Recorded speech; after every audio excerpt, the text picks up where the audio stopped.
ಸಾಯಿರಾಮ್. ಆತ್ಮೀಯ ವೀಕ್ಷಕ ಬಾಂಧವರಿಗೆಲ್ಲ ಇವತ್ತಿನ ಜೀವನಾಮೃತ ಕಾರ್ಯಕ್ರಮಕ್ಕೆ ಸ್ವಾಗತ ಸುಸ್ವಾಗತ.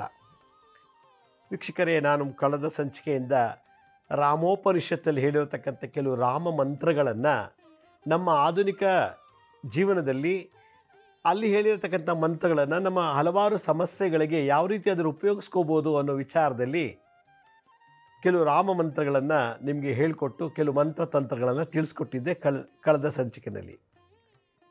ಇವತ್ತು ಚೆನ್ನಾಗಿ ದುಡಿತೀವಿ, ನಾವು ವ್ಯಾಪಾರ ಮಾಡ್ತೀವಿ, ಒಳ್ಳೆ ಲಾಭ ಬರುತ್ತೆ, ಕೆಲಸಕ್ಕೆ ಹೋಗ್ತೀವಿ, ಒಳ್ಳೆ ಸಂಬಳ ಬರುತ್ತೆ, ಪ್ರಮೋಷನ್ ಆಗುತ್ತೆ, ಇನ್ನೂ ಹೆಚ್ಚಿಗೆ ಸ್ಯಾಲ್ರಿ ಬರುತ್ತೆ.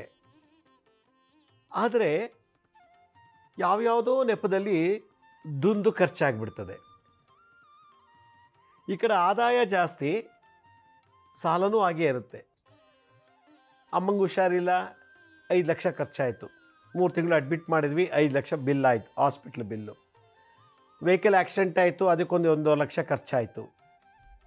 ಮತ್ತು ಇನ್ನೇನೋ ಸಮಸ್ಯೆ ಬಂತು, ಅದಕ್ಕೊಂದು ಆಯಿತು. ಹೀಗೆ ಕೆಲವರಿಗೆ ಆದಾಯ ಇದೆ, ಹಾಗೆ 2ರಷ್ಟು ಖರ್ಚಿರುತ್ತೆ. 500 ರೂಪಾಯಿ ಬಂದರೆ 2,000 ರೂಪಾಯಿ ಖರ್ಚಿರ್ತದೆ. 100 ರೂಪಾಯಿ ಬಂತು ಅಂದರೆ 200 ರೂಪಾಯಿ ಖರ್ಚಿರ್ತದೆ. ಬಟ್ ಏನು ಬಡತನ ಇಲ್ಲ, ಆದರೆ ಸೇವಿಂಗ್ ಆಗ್ತಿಲ್ಲ, ಸಂಪತ್ತು ಅಭಿವೃದ್ಧಿ ಆಗ್ತಿಲ್ಲ. ಈ ಥರದ ಕುಟುಂಬ ಕೋಟ್ಯಾಂತರ ಜನ ಇದ್ದಾರೆ ಜಗತ್ತಿನಲ್ಲಿ. ಇನ್ನೂ ಕೆಲವರು ದುಡ್ಡಿದೆ, ಏನು ಮಾಡಲಪ್ಪ ನಾನು, ಸುಮ್ಮನೆ ಇಟ್ಕೊಂಡು ಕೂತ್ಕೊಂಡು ಏನು ಮಾಡೋದು ಅಂದ್ಬಿಟ್ಟು ಶೇರ್ ಮಾರ್ಕೆಟ್ಗೆ ಹಾಕ್ತಾರೆ, ಅಥವಾ ಇನ್ನೊಬ್ರಿಗೆ ಸಾಲ ಕೊಡ್ತಾರೆ.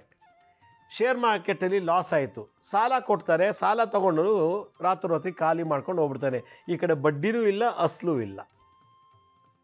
ಇದು ಒಂಥರ ಧನಹಾನಿ. ದುಡ್ದ ಹಣ ಈ ರೀತಿ ಹೋಗ್ತಾ ಇದೆ. ಇದು 2ನೇ ವೆರೈಟಿ. 3ನೇ ವೆರೈಟಿ ಏನಪ್ಪ ಅಂತಂದರೆ, ಇಟ್ಟು ಜಾಗದಲ್ಲಿ ದುಡ್ಡು ಯಾರೋ ಕದ್ದು ಬಿಡ್ತಾರೆ, ಗೊತ್ತೇ ಆಗಲ್ಲ ಯಾರು ಕದೀತಿದ್ದಾರೆ, ಹೆಂಗೆ ಕದ್ರು ಅಂತೇಳಿ. ಯಾವುದೋ ಒಂದು ಸೈಟ್ ಮೇಲೆ ಹಾಕ್ತಾರೆ, ಯಾವುದೋ ಒಂದು ಮನೆ ಮೇಲೆ ಇನ್ವೆಸ್ಟ್ ಮಾಡ್ತಾರೆ, ಒಂದು ಗದ್ದೆ, ತೋಟ, ಹೊಲ ಇದ ಮೇಲೆ ಹಾಕ್ತಾರೆ. ಹಾಕ್ಬಿಟ್ಟಿದ್ದಾರೆ, ಮಾರಾಟ ಆಗ್ತಿಲ್ಲ, ದುಡ್ಡು ವಾಪಸ್ ಬೇಕು, ಏನೋ ಬಡ್ಡಿ ಇನ್ವೆಸ್ಟ್ ಮಾಡಿದ್ರೆ ಡಬಲ್ ಆಗುತ್ತೆ ಅಂತೇಳಿ ಒಂದು ಸೈಟ್ ತೊಗೊಳ್ತಾರೆ. ಒಂದು 30 ಲಕ್ಷ ಹಾಕಿ ಒಂದು ಸೈಟ್ ತೊಗೊಂಡ್ರು. ಒಂದು 6 ತಿಂಗಳು 1 ವರ್ಷಕ್ಕೆ ಮಾರಕ್ಕೆ ಅಂತ ಹೋಗ್ತಾರೆ, ಯಾರೂ ಮಾರಾಟ ಮಾಡೋಕ್ಕೆ ಆಗ್ತಾನೇ ಇಲ್ಲ, ಬಂದು ತೊಗೋತಾನೇ ಇಲ್ಲ. 30 ಲಕ್ಷಕ್ಕೆ ಬಡ್ಡಿ ಎಷ್ಟಾಯ್ತು ನಾನು ಇನ್ವೆಸ್ಟ್ ಮಾಡಿ? ನನ್ನ ಆಸೆ ಏನಿತ್ತು, ಇನ್ವೆಸ್ಟ್ ಮಾಡೋದು, ಮಾರೋದು, ಬಂದು ದುಡ್ಡಲ್ಲಿ ಇನ್ನೊಂದು ಸಲ ಇನ್ವೆಸ್ಟ್ ಮಾಡೋದು. ಈ ರೀತಿ ಮಾಡಬೇಕು ಅಂತ ಪ್ಲ್ಯಾನ್ ಮಾಡ್ತೀನಿ, ಆದರೆ ಆಗ್ತಾಯಿಲ್ಲ, ಅಲ್ಲೂ ನಷ್ಟ. ಯಾರಿಗೋ ಮೋಸ ಹೋಗ್ಬಿಟ್ಟಿದ್ದೀನಿ ನಾನು ದುಡ್ಡು ಕೊಟ್ಟು. ಏನೋ ಸ್ನೇಹಿತ ಅಂತೇಳಿ 3 ಲಕ್ಷ 4 ಲಕ್ಷ ಕೊಟ್ಟೆ. ಚಿಕ್ಕದಿನ್ನೂ ಕ್ಲಾಸ್ಮೇಟ್ಸು, ಕಾಲೇಜಲ್ಲೂ ಕ್ಲಾಸ್ಮೇಟ್ಸು, ಗೊತ್ತಿರೋನೆ, ಅವ್ನ ಮನೆ ಗೊತ್ತು, ಅವ್ರ ತಂದೆ ತಾಯಿ ಗೊತ್ತು, ಎಲ್ಲ ಗೊತ್ತು. ಏನೋ ಫ್ರೆಂಡ್ ಅಂತೇಳಿ ಅವ್ನು 4-5 ಲಕ್ಷ ಕೊಡ್ತಾನೇ ಇಲ್ಲ, ಮೋಸ ಹೋಗ್ಬಿಟ್ಟೆ. ದುಡ್ಡು ಕೊಟ್ಟು ಸ್ನೇಹ ಕಳ್ಕೊಂಡೆ ನಾನು, ಯಾಕಂದರೆ ಕೊಡ್ತಾ ಇಲ್ಲ ಅವನು. ಈ ರೀತಿ ಸಂಪತ್ತು ಅಭಿವೃದ್ಧಿ ಆಗದೇನೆ ಸಂಪತ್ತು ನಷ್ಟ ಆಗ್ತಾ ಇದೆ, ಭಾಳಷ್ಟು ಜನಕ್ಕಿದೆ.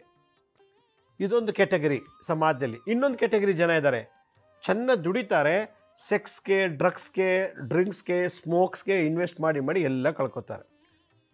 ಕಂಡ್ಕೊಂಡವ್ರ ಹತ್ರ ಹೋಗಿ ಸೆಕ್ಸ್ ಮಾಡೋದು, ದುಡ್ಡು ಕೊಟ್ಟು ಡ್ರಗ್ಸ್ ತೊಗೊಳ್ಳೋದು, ಡ್ರಿಂಕ್ಸ್ ಮಾಡೋದು, ಸ್ಮೋಕ್ ಮಾಡೋದು, ಈ ಥರದಲ್ಲಿ ಈ ಚಟಗಳಲ್ಲಿ ಬರುತ್ತೆ, ದುಡ್ಡು ನಷ್ಟ ಆಗ್ತಾ ಇದೆ.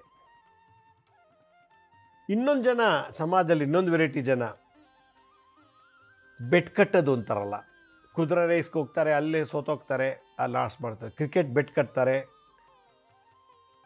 ಈಗ ಅದು ಯಾವುದ್ಯಾವುದೋ ಒಂದು ಸ್ಕೀಮ್ ಬಂದಿದೆ, ಬೆಟ್ ಕಟ್ಟೋದು ಗೆಲ್ಲೋದು ಅಂತೇಳಿ, ಅದ್ರಲ್ಲಿ ಇನ್ವೆಸ್ಟ್ ಮಾಡ್ತಾರೆ, ಅದೂ ನಷ್ಟ. ಹೀಗೆ ಎಲ್ಲ ಕಳ್ಕೊಂಡು ಕೊನೆಗೆ ಸಾಲಗಾರರಾಗ್ಬಿಡ್ತಾರೆ. ಏನ್ರಿ ಅವ್ನಿಗೇನ್ರಿ, ಏನ್ರಿ ಲಕ್ಷ್ಮೀ ಶ್ರೀನಿವಾಸ್ಗೆ ಅವ್ನಿಗೇನು ಜೋರಾಗಿದ್ದಾನೆ, ಅವ್ನಿಗೆ ಯಾಕ್ರಿ ಸಾಲ, ಯಾಕ್ರಿ ಪಾಪಾರಾಗ್ಬಿಟ್ಟ ಅಂತ. ಅವಳಿಗೇನ್ರಿ ಜೋರಾಗಿದ್ದಾಳೆ, ಗಂಡ ಜನ ದುಡಿತಾನೆ, ಒಳ್ಳೆ ಮನೆ ಇದೆ, ಅವಳಿಗೆ ಯಾಕ್ರಿ ಈ ಥರ ಕಷ್ಟ ಬಂತು. ಬರುವಾಗ ದುಡ್ಡು ಒಂದೊಳ್ಳೆ ಟೈಮಲ್ಲಿ ಬರುತ್ತೆ, ಅದೇ ದುಡ್ಡು ಕೆಟ್ಟ ಕಾಲದಲ್ಲಿ ಹೊಟ್ಟೋಗುತ್ತೆ, ಕೆಟ್ಟ ಸಹವಾಸದಿಂದ, ಕೆಟ್ಟವರಿಂದ ಅಂತ ಹೇಳುತ್ತೆ. ಇಲ್ಲಿ ಏನು ಗೊತ್ತಾಗ್ತಾನೆ ಇಲ್ಲ. ಅರೆ, ಈಗ ದುಡ್ಡು ಕಳ್ಕೊಳ್ಳೋನು ಓದಿದ್ದಾನೆ, ಬುದ್ಧಿವಂತ, ಜ್ಞಾನವಂತ, ವ್ಯಾಪಾರ ಮಾಡ್ಬೋದು, ಇಲ್ಲ ಕೆಲಸದಲ್ಲಿರ್ಬೋದು. ಅವನ ಸಮಾಜದಲ್ಲಿ ಅವನಿಗೊಂದು ಅವನದೇ ಆದಂಥ ಒಂದು ಯೋಚನಾ ಶಕ್ತಿ, ಘನತೆ, ಗೌರವ ಇದೆ. ಇಷ್ಟೆಲ್ಲ ಇದ್ದು ಅವ್ನು ದುಡ್ಡು ಕಳ್ಕೊತದ. ಓದಿ ಬುದ್ಧಿ ಇರೋರೇ ಎಲ್ಲ ದುಡ್ಡು ಕಳ್ಕೊತಾ ಇರೋದು. ಹಾಗಾದರೆ ಹಣ ಹೆಂಗೆ ಸಂಪಾದಿಸೋದು?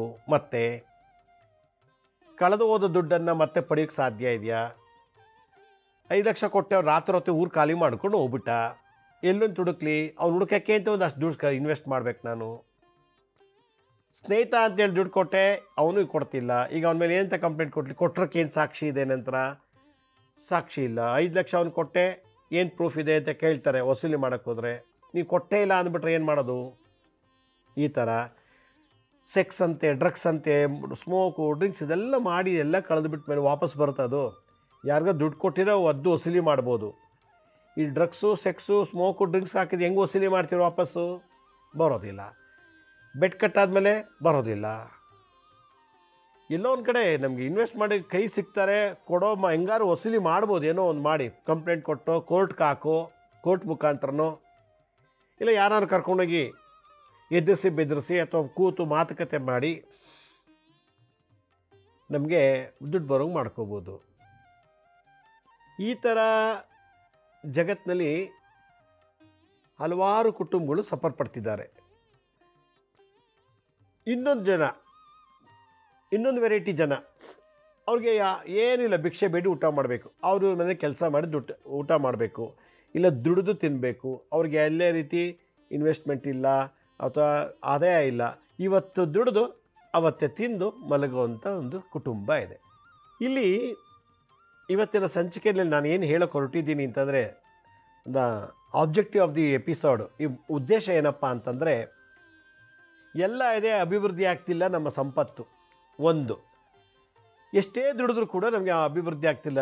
ಕೂಲಿ ಕೆಲಸ ಮಾಡ್ತೀನಿ, ದುಡಿತೀನಿ, ಪೇಪರ್ ಹಾಕ್ತೀನಿ, ಹಾಲು ಮಾರ್ತೀನಿ, ಹೂ ಮಾರ್ತೀನಿ, ತರಕಾರಿ ಮಾರ್ತೀನಿ, ಎಲ್ಲ ಮಾರ್ತೀನಿ. ಆದರೆ ಅವತ್ತಿಂದ ಅವತ್ತಿಗೆ ಆಗ್ತಿದ್ದೀವಿ ವಿನಃ ಸೇವಿಂಗ್ಸ್ ಇಲ್ಲ, ಅಭಿವೃದ್ಧಿ ಆಗ್ತಿಲ್ಲ ಅಂತ ಹೇಳ್ತಾರೆ. ಹಾಗಾದರೆ ಹಣ ಇದ್ದು ಕಳ್ಕೊಳ್ಳೋರ್ಗೂ ಹಣ ಇಲ್ದೇ ಸಂಪಾದನೆ ಮಾಡಬೇಕು, ಒಂದಷ್ಟು ಸೇವಿಂಗ್ ಮಾಡಬೇಕು, ಕಾರ್ ತೊಗೋಬೇಕು, ಸೈಟ್ ತೊಗೋಬೇಕು, ಮನೆ ತೊಗೋಬೇಕು ಅನ್ನೋ ಅಭಿಪ್ರಾಯ ಇರೋವಂಥವ್ರು, ಆಸೆ ಆಕಾಂಕ್ಷೆ ಇರೋರು ಏನು ಮಾಡಬೇಕು ಅನ್ನೋದನ್ನು ಇವತ್ತಿನ ಸಂಚಿಕೆಯಲ್ಲಿ ತಿಳಿಸ್ಕೊಡ್ತೀನಿ. ಅಂದರೆ ನಮ್ಮ ಹಣ ಸಮೃದ್ಧಿ ಆಗಬೇಕು, ವ್ಯಯ ಆಗಬಾರ್ದು, ಅಭಿವೃದ್ಧಿ ಆಗಬೇಕು, ನಷ್ಟ ಆಗಬಾರ್ದು, ಏಳಿಗೆ ಆಗಬೇಕು. ನಾನು ಪೂರ್ವ ಜನ್ಮದಲ್ಲಿ ಪರದ್ರವ್ಯ ಅಪಹರಣ ಮಾಡಿದರೆ, ಬೇರೆಯವ್ರ ಮನೇಲಿ ದುಡ್ಡು ಕದ್ದಿದ್ರೆ, ಈ ಜನ್ಮದಲ್ಲಿ ನಾನು ಆ ಏಜ್ ಬಂದಾಗ, ಉದಾಹರಣೆಗೆ ಹೋದ ಜನ್ಮದಲ್ಲಿ 30ನೇ ವಯಸ್ಸಿನಲ್ಲಿ ಯಾವುದೋ ಮನೇಲಿ ಒಂದು 5,000, 10,000, ಅದೊಂದು ಲಕ್ಷ ದುಡ್ಡು ಕದ್ದುಬಿಟ್ಟಿರ್ತೀನಿ. ಪರದ್ರವ್ಯ ಅಪಹರಣ ಆಗಿದೆ ಹೋದ ಜನ್ಮದಲ್ಲಿ. ಈಗ ನಾನು ಹುಟ್ಟಿದ್ದೀನಿ. ನಾನು ಈಗ 30ನೇ ವಯಸ್ಸಿಗೆ ಬಂದಾಗ, ಈ ಜನ್ಮದಲ್ಲಿ, ಹೋದ ಜನ್ಮದಲ್ಲಿ 30ನೇ ವಯಸ್ಸಲ್ಲಿ ಮಾಡಿದ ತಪ್ಪಿಗೆ ಈ ಜನ್ಮದಲ್ಲಿ ಯಾವ ಟೈಮಲ್ಲಿ ನಾನು ದುಡ್ಡು ಕದ್ದದ್ನೋ ಹೋದ ಜನ್ಮದಲ್ಲಿ, ಆವಾಗ ಯಾವ ಗ್ರಹಗಳಿತ್ತೋ ಕದಿವಾಗ, ಆ ಗ್ರಹಗಳು ಈಗ ನನಗೆ ವಾಪಸ್ ರಿವರ್ಸ್ ಕೊಡುತ್ತೆ. ಆಗೇನು ಮಾಡ್ತೀನಿ, ಎಷ್ಟೇ ದುಡಿದ್ರು, ಅಂದರೆ ವ್ಯಾಪಾರ ಮಾಡಿ ದುಡಿದ್ರು ಅಥವಾ ಎಷ್ಟೇ ಕೆಲಸಕ್ಕೆ ಹೋಗಿ ಸ್ಯಾಲ್ರಿ ತೊಗೊಂಡು ಬಂದರೂ ಕೂಡ ನನ್ನ ಮನೆಯಲ್ಲಿ ಹಲವಾರು ಬಾರಿ ಅಪಹರಣ ಇಲ್ಲ ಧನಹಾನಿ ಆಗ್ತಾ ಇರ್ತದೆ. ಇದು ಒಂದು ದೋಷ. ನಾವೇನಾದರೂ ಹೋದ ಜನ್ಮದಲ್ಲಿ ಒಬ್ಬನಿಗೆ ಮೋಸ ಮಾಡಿಬಿಟ್ಟಿರ್ತೀನಿ, ಹೊಲ, ಗದ್ದೆ, ತೋಟ, ಮನೆ, ಸೈಟು ಅಥವಾ ಯಾವುದೇ ಒಂದು ವಾಪಸ್ ಕೊಡೋದಿಲ್ಲ. ಯಾವಾಗ ನಾನು ಅವನಿಗೆ ಮೋಸ ಮಾಡಿ ವಾಪಸ್ ಕೊಡದೆ ಸತ್ತೋಗ್ಬಿಟ್ಟು ಇವಾಗ ಹುಟ್ಬಿಟ್ಟಿರ್ತೀನಿ. ಈಗ ಯಾರಿಗೆ ನಾನು ಮೋಸ ಮಾಡಿದ್ನೋ ಅವನು ಹುಟ್ಟಿರ್ತಾನೆ ಈ ಜನ್ಮದಲ್ಲಿ. ಈಗ ಅವನೆಲ್ಲೋ ಹುಟ್ಟಿರ್ತಾನೆ. ಅವನು ಸ್ನೇಹಿತಾಗಿ ಬರ್ಬೋದು, ಅಥವಾ ಯಾವುದೋ ಬಿಸ್ನೆಸ್ ಪಾರ್ಟ್ನರಾಗಿ ಬರ್ಬೋದು, ಯಾವುದೋ ಇನ್ವೆಸ್ಟರ್ ಆ ಥರ ಬರ್ಬೋದು. ಎಲ್ಲ ಮಾಡ್ತಾನೆ. ನಾನೆಲ್ಲ ತೊಗೊಂಡು ಅವ್ರಿಗೇನು ಓಜಮ್ ಎಷ್ಟು ಮೋಸ ಮಾಡಿದ್ನೋ ಅಷ್ಟು ವಸೂಲಿ ಆಗೋವರೆಗೂ ಅವ್ನು ನಮ್ಮ ಜೊತೆ ಇರ್ತಾನೆ. ಮೋಸ ಮಾಡಿಬಿಟ್ಟು ಅವ್ನು ಹೋಗ್ತಾನೆ. ಅಲ್ಲಿಗೆ ಕರ್ಮ ನಡೀತು. ಶುಕ್ರ ಶನಿ ನಡೀತಲ್ಲಿ. ಶುಕ್ರ ಗ್ರಹದ್ದು ಶನಿ ಗ್ರಹದ್ದು ದೋಷ ಇತ್ತು, ಹೋಯಿತು. ಇನ್ನೊಂದು, ಓಜಮ್ದಲ್ಲಿ ನಾನು ಮದುವೆ ಆಗಿ ಅವಳಿಂದ ವರದಕ್ಷಿಣೆ ತೊಗೊಂಡ್ಬಾ, ಒಡವೆ ತೊಗೊಂಬಾ, ಕಾರ್ ತೊಗೊಂಬಾ, ಸೈಟ್ ತೊಗೊಂಬಾ ಅಂತ ಭಾಳಷ್ಟು ಹಿಂಸೆ ಕೊಟ್ಟು ನಾನು ತೊಂದರೆ ಕೊಟ್ಟಿರ್ತೀನಿ. ಈ ಜನ್ಮದಲ್ಲಿ ನಾನು ಮತ್ತೆ ಹುಟ್ಟಿರ್ತೀನಿ. ಯಾರು ಋಣದಲ್ಲಿದ್ದೋ ನಾನು, ಕಾರ್ ತೊಗೊಂಬಾ, ಒಡವೆ ತೊಗೊಂಬಾ ಅಂತ ಮಾವನ ಮನೆಯಿಂದ, ಹೆಂಡತಿ ಮನೆಯಿಂದ, ಅವಳು ಹುಟ್ಟಿರ್ತಾಳೆ. ಈಗ ಅವಳು ಮದುವೆ ಆಗ್ತಾಳೆ. ನನ್ನ ಮದುವೆ ಆಗಿಬಿಟ್ಟು ಒಂದು ವಾರ, 10 ದಿವಸ, ಒಂದು ತಿಂಗಳಾದಮೇಲೆ ನನಗೆ ಡೈವರ್ಸ್ ಕೊಡ್ತಾಳೆ. ಓಜಮ್ ನಾನು ಎಷ್ಟು ಮೋಸ ಮಾಡಿದ್ದೋ ಅಷ್ಟು ಕೋರ್ಟ್ ಕಾಂಪನ್ಸೇಷನ್ ಕೊಡೋಂಗೆ ಮಾಡಿಬಿಡ್ತದೆ. ಆಗ ಕೋರ್ಟ್ ಆಡ್ತೆ ಇವನಿಗೆ 50 ಲಕ್ಷ ಕೊಡು 40 ಲಕ್ಷ, ಅದು ಧನಹಾನಿ. ಈ ಥರದೊಂದು ನಡೆದಿದೆ. ಇಲ್ಲಿ ಗುರು ಶುಕ್ರ ಶನಿ 3 ಬಂತು. ಇಲ್ಲಿ 4ನೇದು ಈ ರಿಯಲ್ ಎಸ್ಟೇಟ್ ಮಾಡ್ತಿರ್ತೀನಿ ಓದ್ಜಮ್ದಲ್ಲಿ. ನಾನು ಓದ್ಜಮ್ದಲ್ಲಿ ಮನೆ ಮಾರಾಟ ಮಾಡಿಸೋದು, ಜಮೀನು ಮಾರಾಟ, ಹೊಲ ಮಾರಾಟ ಮಾಡಿಸೋದಲ್ಲ. ಅಲ್ಲಿ ಸುಳ್ಳು ಡಾಕ್ಯುಮೆಂಟ್ಸ್ ಕೊಟ್ಟು ಅಥವಾ ಸುಳ್ಳು ಏನೋ ಮೋಸ ಮಾಡಿ ನನ್ನ ಕಮಿಷನ್ ಆಸೆಗೋಸ್ಕರ ಏನೋ ಒಂದು ಮಾಡಿಬಿಟ್ಟು ಬಿಟ್ಬಿಟ್ಟಿರ್ತೀನಿ. ತೊಗೊಳ್ಳೋಕು ಮಾರ್ದವನಿಗೂ ಏನೋ ಒಂದು ತೊಂದರೆ ಮಾಡಿಬಿಟ್ಟು ಬಿಟ್ಟಿರ್ತೀನಿ. ಅವರಿಬ್ಬರು ಶಾಪದಿಂದ ಈಗ ನಾನು ಸೈಟ್ ಕಳ್ಕೊಂಡೆ, ಹೊಲ ಕಳ್ಕೊಂಡೆ, ಜಮೀನು ಕಳ್ಕೊಂಡೆ, ತೋಟ ಕಳ್ಕೊಂಡೆ. ಇದು give and take policy, law of attraction ಅಂತಾರೆ. ನೀವೇನು ಓದ್ಜಮ್ನಲ್ಲಿ ಇನ್ವೆಸ್ಟ್ ಮಾಡಿದ್ರೋ ಅದು ಇವಾಗ ವಾಪಸ್ ಬರುತ್ತೆ ಬಡ್ಡಿ ಸಮೇತ. ಒಳ್ಳೇದು ಮಾಡಿದ್ರಾ ಡಬಲ್ ಬರುತ್ತೆ, ಕೆಟ್ಟದ್ದು ಮಾಡಿದ್ರಾ ಸೈಟ್ ಜೊತೆಗೆ ಕಾರು ಮನೆ ಎಲ್ಲ ಕಳ್ಕೊಂಡು ಹೋಗೋಷ್ಟು ನಷ್ಟ ಮಾಡಿಬಿಡುತ್ತೆ. ಹಾಗಾಗಿ ಸಂಪತ್ತು ಅಭಿವೃದ್ಧಿ ಆಗ್ತಿಲ್ಲ. ಇಲ್ಲಿ ಗುರು ಶುಕ್ರ ಶನಿ 3ನ್ನ ನಾವು ಗಮನಕ್ಕೆ ತೊಗೋಬೇಕು. 3 ಗ್ರಹಗಳೇ ನಮ್ಮನ್ನು ಆಟ ಆಡಿಸ್ತಾ ಇರೋದಿದ್ರೆ. ಯಾರು ಸುಮ್ಮನೆ ಬಂದು ಮೋಸ ಮಾಡೋಗಲ್ಲ, ಸುಮ್ಮನೆ ಬಂದು ನಮ್ಮದು ನಷ್ಟ ಮಾಡಲ್ಲ. ಪೂರ್ವಜನ್ಮದ ಕರ್ಮ ಇದೆ. ಇದೆಲ್ಲ ಆಯಿತು, ಎಷ್ಟೇ ದುಡ್ಡು ಬಂದರೂ ಮನೇಲಿ ಉಳಿತಿಲ್ಲ, ಆಸ್ಪತ್ರೆ ಖರ್ಚು, ಆಕ್ಸಿಡೆಂಟ್ ಆಗಿ ಕಾರ್ ರಿಪೇರಿ ಆಯಿತು, ಅದೆಲ್ಲ ನಾವು ಮಾಡ್ತಿರ್ತೀವಿ. ನಾವು ಯಾರ್ಯಾರಿಗೆ ಸುಳ್ಳು ಹೇಳಿ ಮೋಸ ಮಾಡಿ ಓದ್ಜಮ್ನ ಹಣ ಗಳಿಸಿರ್ತೀವೋ ಅದೆಲ್ಲ ಈಗ ಹುಟ್ಟಿರ್ತಾರೆ. ಬೇರೆ ಬೇರೆ ಗೋತ್ರ, ಬೇರೆ ಬೇರೆ ರಾಶಿ, ಬೇರೆ ಬೇರೆ ನಕ್ಷತ್ರ, ಬೇರೆ ಬೇರೆ ಜಾತಿನಲ್ಲಿ, ಧರ್ಮಗಳಲ್ಲಿ. ಮೋಸ ಮಾಡಲಿಕ್ಕೆ ಹಿಂದೂನೇ ಆಗಬೇಕು ಅಂತಿಲ್ಲ. ಮೋಸ ಮಾಡಲಿಕ್ಕೆ ಯಾವ ಧರ್ಮದವರು ಆಗ್ಬೋದು, ಕ್ರಿಶ್ಚನ್ ಆಗ್ಬೋದು, ಮುಸ್ಲಿಮ್ ಆಗ್ಬೋದು, ಕ್ರೈಸ್ತ ಆಗ್ಬೋದು, ಜೈನ ಆಗ್ಬೋದು, ಬೌದ್ಧ ಧರ್ಮದವರೇ ಆಗ್ಬೋದು. ಋಣ ಓದ್ಜಮದ ಯಾರ್ಯಾರು ಋಣ ಇರ್ತದೋ ಅವರೆಲ್ಲ ಬಂದು ಈ ಜಮ್ನಲ್ಲಿ ಜಮಾ ಮಾಡ್ಕೊಂಡ್ಬಿಡ್ತಾರೆ. ಅದರಿಂದ ಯಾರೂ ಏನೂ ನಮಗೆ ಮೋಸ ಮಾಡಿಲ್ಲ, ಯಾವುದು ಕೆಟ್ಟದ್ದು ಮಾಡಿಲ್ಲ. ಕಾರಣ ಓದ್ಜಮಕ್ಕೆ ಕರ್ಮ ನಡೀತಾ ಇದೆ. ಬುದ್ಧಿ ಇದೆ, ಬುಧ ಗ್ರಹ, ನಾಲೆಡ್ಜ್ ಇದೆ, ಇಂಟೆಲಿಜೆಂಟ್ ಇದೆ, IQ ಇದೆ. ಆದರೆ ನಾನು ಹೆಂಗೆ ಕಳ್ಕೊತೀನಿ ಅದನ್ನು ಯೋಚನೆ ಆಗ್ತಿಲ್ಲ, ಅರಿವು ಬರ್ತಿಲ್ಲ, ಜ್ಞಾನಕ್ಕೆ ಬರ್ತಾ ಇಲ್ಲ. ಗುರು ನೀಚ. ಹೀಗೆ ಮೋಸ ಮಾಡೋದು, ಇನ್ನೊಬ್ರಿಗೆ ತಂದಿಟ್ಟು ತಮಾಷೆ ಮಾಡಿ ಅವರಿಂದ ಕಮಿಷನ್ ತಗೊಳ್ಳೋದು, ಈ ಥರದ್ದೆಲ್ಲ ನಾವು ಮಾಡಿಬಿಟ್ಟಿರ್ತೀವಿ. ಪರದ್ರವ್ಯ ಅಪಹರಣ, ಪರಲೋಹ ಅಪಹರಣ, ಚಿನ್ನ, ಬೆಳ್ಳಿ, ವಜ್ರ, ವೈಡೂರ್ಯಗಳು, ಲೋಹಗಳನ್ನು ಅಪಹರಣ, ಕಾಪರ್, ಹಿತ್ತಾಳೆ, ತಾಮ್ರ ಎಲ್ಲ ಕದಿಯೋದು, ಅದರಲ್ಲಿ ಮೋಸ ಮಾಡಿ ದುಡ್ಡು ಮಾಡೋದು. ನೀವು ಯಾವ ವೃತ್ತಿನಲ್ಲಿ ಹೆಂಗೆ ಮೋಸ ಮಾಡ್ತೀರೋ ಅದು ವಾಪಸ್ ರಿವರ್ಸ್ ಆಗಿ ನಮಗೆ ಬರುತ್ತೆ. ಅದರಿಂದ ರೀಸೈಕಲ್ ಅಂತ ಹೇಳ್ತಾರೆ. ಅದಕ್ಕೆ ಕರ್ಮ ಮತ್ತೆ ರಿಗ್ರೆಟ್ ಆಗುತ್ತೆ. ಅದನ್ನ ಕರ್ಮ ರಿಗ್ರೆಷನ್ ಥಿಯರಿ ಏನು ಹೇಳುತ್ತೆ ಅಂತಂದರೆ, ನೀನು ಏನು ಒಳ್ಳೇದು ಮಾಡ್ತೀಯೋ ಅದು ವಾಪಸ್ ಕೊಡುತ್ತೆ ನಿಂಗೆ ಒಳ್ಳೆಯದು. ನೀ ಏನು ಕೆಟ್ಟದ್ದು ಮಾಡ್ತೀಯೋ ಅದು 2ರಷ್ಟು ಇನ್ವೆಸ್ಟ್ಮೆಂಟು ಜೊತೆಗೆ ಪ್ರಾಫಿಟ್ ಸಮೇತ ಕೊಡುತ್ತೆ. ಅದರಿಂದ ನೀವು ಒಬ್ಬರು ಮೋಸ ಮಾಡಿದ ರೋಜ್ಯಮದಲ್ಲಿ ಇವತ್ತು ನನಗೆ 10 ಜನ ಮೋಸ ಮಾಡ್ತಾರೆ. ಆಮೇಲೆ ಸುಮ್ಮನೆ ಯಾರು ಹೆಂಡತಿ ಆಗಲ್ಲ, ಗಂಡ ಆಗಲ್ಲ, ಸುಮ್ಮನೆ ಮಕ್ಕಳು ನೋಡಲ್ಲ, ಸುಮ್ಮನೆ ಬಂಧುಗಳು ಸ್ನೇಹಿತರು ಅಂತ ಬರೋದಿಲ್ಲ. ಋಣಕ್ಕೋಸ್ಕರ ಬಂಧುಗಳು ಇರ್ತೀವಿ, ಋಣ ತೀರ್ಸಕ್ಕೆ ಆ ಮನೇಲಿ ಉಡ್ತೀವಿ, ಋಣ ತೀರ್ಸಕ್ಕೆ ಮದುವೆ ಆಗ್ತೀವಿ, ಅವ್ರು ಋಣ ತೀರ್ಸಕ್ಕೆ ಮಕ್ಳಿಗೆ ಜನ್ಮ ಕೊಡ್ತೀವಿ. ಋಣದಿಂದ ಸ್ನೇಹಿತರು, ಋಣ ಬಾಧೆ ಇರೋದ್ರಿಂದ ಬಂಧು ಮಿತ್ರರು. ಹೀಗಾಗಿ ಎಲ್ಲ ರೆಕಾರ್ಡೆಡ್ ಆಗಿದೆ ಆತ್ಮದಲ್ಲಿ. ಅದನ್ನು ಈಡೇರಿಸೋಕ್ಕೆ ಈ ಜನ್ಮ ಬಂದಿದೆ, ಅದನ್ನು ಇಂಪ್ಲಿಮೆಂಟ್ ಮಾಡಲಿಕ್ಕೆ ಈ ಬರ್ತ್ ಬಂದಿದೆ. ಅದರಿಂದ ನಾವು ಯಾವತ್ತೂ ಚಿಂತನೆ ಮಾಡಬೇಕಾಗಿಲ್ಲ. ಕಳ್ಕೊಂಡ ಹೋಯ್ತು. ಅವ್ರು ಯಾರೋ ಒಬ್ಬರು ಪಾಪ ಸೂಟ್ ಕೇಸ ದುಡ್ಡು ತೊಗೊಂಡು ಹೋಗ್ತಾಯಿದ್ರು ಯಾವುದೋ ಒಂದು ಮದುವೆಗೆ ಬ್ಯಾಂಕಿಂದ. ಆ ಸೂಟ್ ಕೇಸ ಕಳ್ತನ ಮಾಡಿಬಿಟ್ರು. ಅಲ್ಲಿಗೆ ಅರ್ಥ ಜಮ್ಮೆ ಮಾಡಿದ್ರು, ಈ ಜಮ್ಮದು ಅಷ್ಟು ಬುದ್ಧಿ ಇದೆ, ನಾಲೆಡ್ಜ್ ಇದೆ. ಕಾರಲ್ಲಿ ತೊಗೊಂಡೋಗ್ಬೇಕಾದ್ರೆ ಕಳ್ತನ ಆಗಿದೆ. ಅದೆಲ್ಲೋ ನಿಲ್ಸ್ಬಿಟ್ಟು ಬಂದು ಒಂದು ಟೀ ಕುಡಿಯೋಷ್ಟರೊಳಗೆ ಸೂಟ್ ಕೇಸ್ ಇಲ್ಲ. ಯಾರು ನೋಡಿರೋರೆ ನೋಡಿ, ಅವ್ನು ಬ್ಯಾಂಕ್ ಹೋಗಬೇಕು, ಅವ್ನು ಏನು ತೊಗೋತೆ ಅಂತ ನೋಡಬೇಕು. ಬ್ಯಾಗಲ್ಲಿ ಸೂಟ್ ಕೇಸಲ್ಲಿ ದುಡ್ಡು ಹಾಕ್ಕೊಂಡ ಮದುವೆಗೆ ಅಂತ, ಅದೆಷ್ಟು ಲಕ್ಷ ನೋಡ್ದ. ಒಬ್ಬ ಅಲ್ಲಿಂದ ಅವನು ಹೋದ, ಬೈಕಲ್ಲಿ ಹೋದ, ಫಾಲೋ ಮಾಡ್ದ. ನೋಡಿ ವಿಧಿ ಹೆಂಗೆ ನಡೆಸಿದೆ. ಅವನು ಯಾವುದೋ ಜಮ್ದಲ್ಲಿ ಮೋಸ ಮಾಡಿದ್ದ, ಈ ಜಮ್ದಲ್ಲಿ ಬ್ಯಾಂಕಲ್ಲಿ ಬಂದ, ನೋಡ್ದ, ಬೈಕಲ್ಲಿ ಹೋದ, ಫಾಲೋ ಮಾಡ್ದ, ರೋಡಲ್ಲಿ ನಿಲ್ಲಿಸ್ಬಿಟ್ಟು ಟೀ ಕುಡಿಯೋಕೆ, ಕಾಫಿ ಕುಡಿಯೋ ಹೋಗೋಷ್ಟರೊಳಗೆ ಅವನು ಆ ಸೂಟ್ ಕೇಸ್ ಎತ್ಕೊಂಡು ಹೊಟ್ಟೋಗ್ಬಿಟ್ಟಿದ್ದಾನೆ. ಇದು ನೋಡಿ, ಅವತ್ತೇ ಆಗಬೇಕಾ? ಅವತ್ತೇ ಅವ್ನು ಬಂದು ತೊಗೊಂಡು ಹೋಗ್ಬೇಕಾ? ಇದು ವಿಧಿ ನಿಯಮ. ಅದರಿಂದ ಜಗತ್ತನ್ನು ಒಂದು ಹುಲ್ಲು ಹಲ್ಲಾಡೋಕ್ಕೂ ಕೂಡ ಲೆಕ್ಕಾಚಾರದಲ್ಲಿ ಬರೆದಿದ್ದಾನೆ ಭಗವಂತ. ಜಗತ್ತಲ್ಲಿ ಒಂದು ಸಲ ಗಾಳಿ ಮೇಲೆ ಹೇಳಬೇಕು ಅಂತ ಗಾಳಿ ಜಾತಕದಲ್ಲೂ ಒಂದು ಲೆಕ್ಕ ಬರ್ದೇನೆ. ಸೂರ್ಯನ ಜಾತಕದಲ್ಲೂ ಲೆಕ್ಕ ಇದೆ. ಇವತ್ತು ಪೂರ್ತಿ ಮೋಡ ಕೊಡಬೇಕಾ, ಬಿಸಿಲು ಕೊಡಬೇಕಾ ಅಂತ. ಇವತ್ತು ಸೂರ್ಯನ ಬೆಳಕೇ ಇಲ್ಲ ಅಂದರೆ ಜಾತಕ ಸೂರ್ಯ ಇವತ್ತು ನೆರಳು ಬರೀ ಚಳಿ, ಬೆಳಕಿಲ್ಲ, ಸೂರ್ಯನ ಬೆಳಕಿಲ್ಲ. ಹೀಗೆ ಪ್ರತಿಯೊಂದರಲ್ಲೂ ಒಂದು ಲೆಕ್ಕಾಚಾರ ಇಟ್ಟಿರೋದ್ರಿಂದ ನಾವು ಅದಕ್ಕೆ ಭಾಗಿಯಾಗಿದ್ದೀವಿ. ಅದನ್ನು ನಡೆಸೋಕ್ಕೆ ನಾವು ಹುಟ್ಟಿದ್ದೀವಿ ಅಂತ ಭಾವನೆ ಬರಬೇಕು. ದುಃಖ ಪಡಬಾರ್ದು, ಚಿಂತನೆ ಮಾಡಬಾರ್ದು. ನಾವು ದುಡ್ಡನ್ನಿಟ್ಟರೆ, ಈಗ ನನ್ನ ಒಂದು 5 ಕೋಟಿ ದುಡ್ಡಿದೆ ಅಂದರೆ ಹೆಂಗಿಡೋದು ಅಂತ ಯೋಚನೆ ಮಾಡ್ತೀನಿ. ಎಲ್ಲಿಡಬೇಕು? ಬ್ಯಾಂಕಲ್ಲಿ ಇಡೋದ, ಲಾಕರಲ್ಲಿ, ಅಕೌಂಟಲ್ಲಿ ಇಡೋದಾ ಇಲ್ಲ ಮನೊಳಗೆ ಇಡೋದಾ, ಹೆಂಗಿಡಬೇಕು ಅಂತ. ಒಂದು 50 kg ಚಿನ್ನ ಇದೆ, ಒಂದು 100 kg ಬೆಳ್ಳಿ ಇದೆ ನನ್ನ ಹತ್ರ, ಹೆಂಗಿಡೋದು? ಲಾಕರ್ಲಿ ಇಡೋಕ್ಕಾಗಲ್ಲ, ಯಾಕೆಂದರೆ ಐಟಮ್ಸ್ ದೊಡ್ಡದು ಚಿಕ್ಕದೆಲ್ಲ ಇದೆ, ಹೆಂಗಿಡೋದು? ಮನೆಯೊಳಗಿಟ್ರೆ ಭಯ. ಒಂದು ವಾರ ಮನೆ ಬಿಟ್ಟು ಎಲ್ಲ ಟೂರ್ಗೆ ಹೋದ್ರೆ ಯಾರ ಬಂದು ಕದ್ಬಿಟ್ರೆ, ಕತ್ಕೊಂಡು ಹೋಗ್ಬಿಟ್ರೆ ಏನು ಮಾಡೋದು? ಇದೊಂದು ಚಿಂತೆ. ಅದಕ್ಕೆ ನಾವು ಗಳಿಸಿರೋ ಹಣಕ್ಕೆ ನಾವೇ ರಕ್ಷಣೆ ಕೊಡಬೇಕು. ಆದರೆ ನಮ್ಮ ಆಸ್ತಿಗೆ ನಾವೇ ರಕ್ಷಣೆ ಕೊಡಬೇಕು. ಅದು ನಮಗೆ ರಕ್ಷಣೆ ಕೊಡೋದು ಯಾರು ಅಂದರೆ ಜ್ಞಾನ. ಅದರಿಂದ ಮೊದಲು ಜ್ಞಾನವನ್ನು ಪ್ರಾಪ್ತಿಯಾಗಬೇಕು. ಅದಕ್ಕೆ ಗುರು ಇಂಪಾರ್ಟೆಂಟು. ಅದರಿಂದ ನಾನು ಕಳ್ಕೊತಾ ಇದ್ದೀನಿ, ಸೆಕ್ಸು ಡ್ರಗ್ಸು ಸ್ಮೋಕಿಂದ ಕಳ್ಕೊತಾ ಇದ್ದೀನಿ, ತಪ್ಪು ಅಂತ ತಿಳಿಸೋಕ್ಕೆ ಜ್ಞಾನ ಇರಬೇಕು. ಅದೇ ಗುರು. ನಮ್ಮ ಹತ್ರ ಆಸ್ತಿಗೆ ನಾವು ಕಾವಲುಗಾರರು, ನಮಗೆ ಯಾರು ಕಾವಲುಗಾರರು? ನಮ್ಮ ಜ್ಞಾನನೇ ನಮಗೆ ಕಾವಲ, ಸೆಕ್ಯೂರಿಟಿ. ಅದರಿಂದ ರಾಮೋಪನಿಷತ್ತಲ್ಲಿ ಓಂ ಐಂ ರಾಮಾಯ ನಮಃ, ಓಂ ಐಂ ರಾಮಾಯ ನಮಃ, ಜ್ಞಾನಕ್ಕೆ ಅಭಿವೃದ್ಧಿ. ಹಿಂಗೆ ಮಾಡಿದ್ರೆ ಸೂಟ್ ಕೇಸ ದುಡ್ಡು ತೊಗೊಂಡ್ರೆ ಕಳ್ತನ ಮಾಡ್ಬೋದು, ಚಾಕು ಚೂರು ಹಾಕಿ ಕಿತ್ಕೊಂಡು ಹೋಗ್ಬೋದು, ಅಥವಾ ದುಡ್ಡು ಕೊಟ್ಟರೆ ಮೋಸ ಮಾಡ್ತಾನೆ, ಇಲ್ಲಿ ಇನ್ವೆಸ್ಟ್ ಮಾಡಿದ್ರೆ ನಾನು ಹಾಳಾಗೋಗ್ಬಿಡ್ತೀನಿ. ಇದನ್ನು ತಿಳಿಸೋಕ್ಕೆ ಗುರು ಜ್ಞಾನ ಕೊಡಬೇಕು. ಗುರು ನೀಚನಾದಾಗಲೇ ಇವೆಲ್ಲ ಕೆಲಸ ಮಾಡಿಸೋದು. ಅದಕ್ಕೆ ಓಂ ಐಂ ರಾಮಾಯ ನಮಃ, ಓಂ ಐಂ ರಾಮಾಯ ನಮಃ. ಗುರುಗ್ರಹಕ್ಕೆ ಶಾಂತಿ. ಶುಕ್ರ ಶನಿ ಇವರಿಬ್ಬರು ಕಳ್ಕೊಳ್ಳೋಕೆ ಹೋಗಬಾರ್ದು. ನಾವು ದುಡ್ದಿದ್ದನ್ನ 10 ರೂಪಾಯಿ ಬಂದರೆ 100 ರೂಪಾಯಿ ಆಗಬೇಕು, 1,000 ರೂಪಾಯಿ ಬಂದರೆ 5,000 ರೂಪಾಯಿ ಆಗಬೇಕು, ಅಭಿವೃದ್ಧಿ ಆಗಬೇಕು. ಅದಕ್ಕೆ ಏನು ಮಾಡಬೇಕು?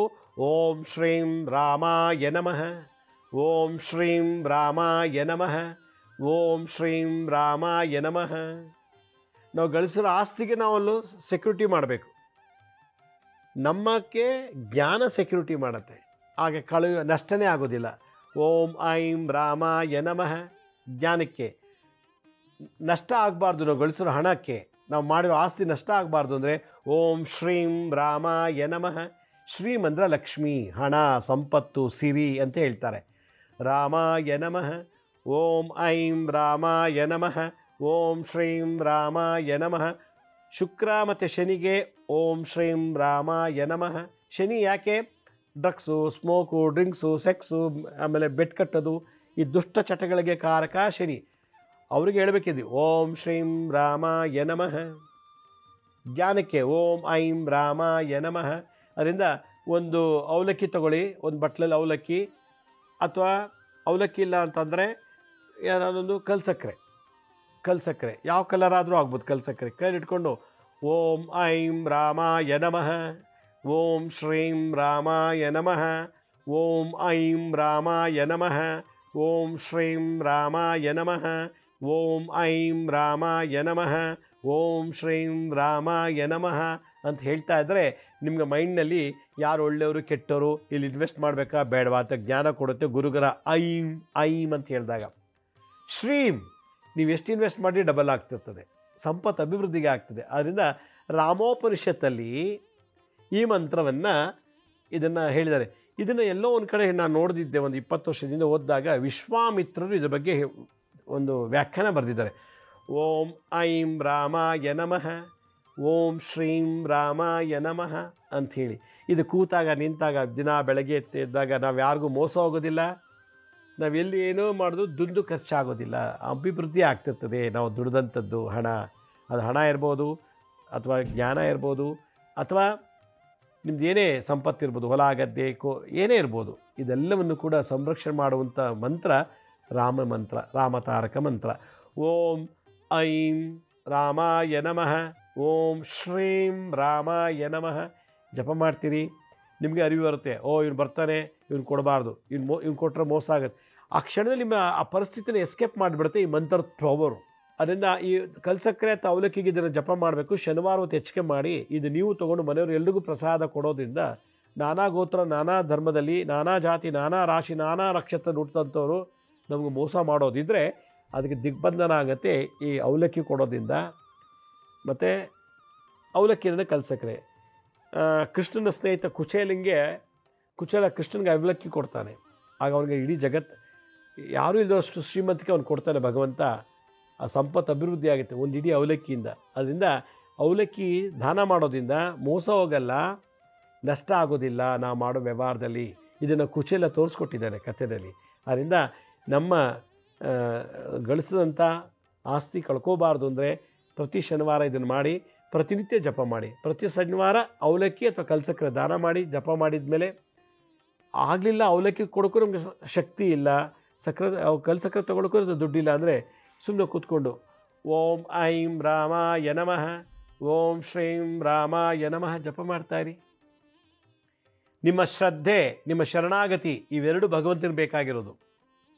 ನೀವು ಎಷ್ಟು ಲವ್ ಮಾಡ್ತೀರಾ ಭಗವಂತನ, ಭಕ್ತಿಗೆ ಇಂಗ್ಲೀಷ್ನಲ್ಲಿ ಲವ್ ಅಂತಾರೆ. ನೀವು ಎಷ್ಟು ಲವ್ ಮಾಡ್ತೀರಾ, ಎಷ್ಟು ಸರೆಂಡರ್ ಆಗಿದ್ದೀರಾ ಅನ್ನೋದು ಲೆಕ್ಕ ಭಗವಂತನಿಗೆ. ನೀವು ಎಷ್ಟು ಶ್ರೀಮಂತರಾಗಿದ್ದೀರಿ, ಎಷ್ಟು ಸುಂದರವಾಗಿದ್ದೀರಿ, ಎಷ್ಟು ಏಜ್ ಆಗಿದೆ, ಯಾವ ಧರ್ಮ, ಯಾವ ಜಾತಿ ಅನ್ನೋದ್ರಲ್ಲಿ ಭಗವಂತನಿಗೆ ಬೇಕಾಗಿಲ್ಲ. ಅದರಿಂದ ಇಲ್ಲಿ ಭಕ್ತಿ ಪ್ರಧಾನ, ಲವ್ ಇಂಪಾರ್ಟೆಂಟ್, ಸರೆಂಡರ್ನೆಸ್ ಶರಣಾಗತಿ, ನೀನು ಬಿಟ್ಟರೆ ಇನ್ಯಾರೂ ಇಲ್ಲ ಅನ್ನೋ ಮಟ್ಟಿಗೆ ನಾವು ಅರಿವು ಬಂತು ಅಂದರೆ ನಮ್ಮ ಬೆನ್ನಿಂದನೇ ಇರ್ತಾನೆ ಭಗವಂತ, ಮತಿ ಕೊಡ್ತಾನೆ. ಇವತ್ತು ಇವನು ಬರ್ತಾ ಇದ್ದಾನೆ ಕೊಡಬೇಡ, ಇಲ್ಲಿ ಇನ್ವೆಸ್ಟ್ ಮಾಡೋ ಲಾಸ್ ಆಗ್ತೀಯಾ, ಇದು ಸರಿಯಿಲ್ಲ ಅನ್ನೋ ಜ್ಞಾನ ಐಂ ಐಂ ಅನ್ನೋ ಮಂತ್ರ ಹೇಳ್ಕೊಡುತ್ತೆ. ಇದನ್ನು ಮಾಡೋದ್ರಿಂದ ನಮಗೆ ಪಿಟ್ಯೂಟರಿ ಗ್ಲ್ಯಾಂಡ್, ಪೀನಲ್ ಗ್ಲ್ಯಾಂಡಲ್ಲಿ ಹಾರ್ಮೋನ್ಸ್ ಹೆಚ್ಚೆಚ್ಚಿಗೆ ಸೆಕ್ರೆಟ್ ಆಗಿ ಬ್ರೈನಿನ ನ್ಯೂರಾನ್ಸ್ಗಳಿಗೆ ಎನರ್ಜಿ ಕೊಡುತ್ತೆ. ಎಲೆಕ್ಟ್ರೋಮ್ಯಾಗ್ನೆಟಿಕ್ ಎನರ್ಜಿ ಐಮ್ ಅಂತ. ಶ್ರೀಮಂತ್ ಅಂದರೆ ಕೆಮಿಕಲ್ ಎನರ್ಜಿ ಆ್ಯಂಡ್ ಎಲೆಕ್ಟ್ರಿಕಲ್ ಎನರ್ಜಿನ ಪ್ರೊಡ್ಯೂಸ್ ಮಾಡಿ ಮನಸ್ಸಿನಲ್ಲಿ ಒಂದು ವರ್ಚಸ್ಸನ್ನು, ತೇಜಸ್ಸನ್ನು ಸೃಷ್ಟಿ ಮಾಡುತ್ತೆ. ಇದು ಶಬ್ದದಿಂದ ಬರೋ ವೈಬ್ರೇಷನ್ ಅಂತ. ವೀಕ್ಷಕರೇ, ನಮ್ಮ ಹಳೆ ಸಂಚಿಕೆಗಳು ಯಾರು ನೋಡೋಕ್ಕಾಗಿಲ್ವೋ ಅವರು ನಮ್ಮ ಶಿರಡಿ ಸಾಯಿ ಭಿಕ್ಷಾ ಕೇಂದ್ರ ಮತ್ತು ಹೆಲ್ತ್ ಸೈನ್ಸ್ ಅಂತ 2 ಯೂಟ್ಯೂಬ್ ಚಾನಲ್ ಇದೆ. ಇದ್ರ ಜೊತೆ SSBK ಜ್ಞಾನೋದಯ ಅಂತ ಒಂದು ಮ್ಯೂಸಿಕ್ ಚಾನಲ್ ಇದೆ. 3ಕ್ಕೂ ಸಬ್ಸ್ಕ್ರೈಬ್ ಮಾಡ್ಕೊಳ್ಳಿ. ಪಕ್ಕದ ಬೆಲ್ ಬಟನ್ ಪ್ರೆಸ್ ಮಾಡಿ, ನೋಡಾದ್ಮೇಲೆ ಲೈಕನ್ನು ಬಟನ್ ಪ್ರೆಸ್ ಮಾಡಿ. ಆಮೇಲೆ ಆ ನೋಡಿದಂಥ ಲಿಂಕನ್ನು ನಿಮ್ಮ ಬಂಧು ಮಿತ್ರರಿಗೆ ವಾಟ್ಸಪ್ ಮುಖಾಂತರ, ಇಮೇಲ್ ಮುಖಾಂತರ ಶೇರ್ ಮಾಡಿ. ಗುರುಜಿ ಲಕ್ಷ್ಮೀ ಶ್ರೀನಿವಾಸ್ ಅಂತೇಳಿ ಫೇಸ್ಬುಕ್ಕು, ಇನ್ಸ್ಟಾಗ್ರಾಮು, ಟ್ವಿಟ್ಟರು, ಲಿಂಕ್ಡ್ಇನ್ ಕೂಡ ನಾವು ಟೈಮ್ ಟು ಟೈಮ್ ಅಪ್ಲೋಡ್ ಮಾಡ್ತಿರ್ತೀವಿ.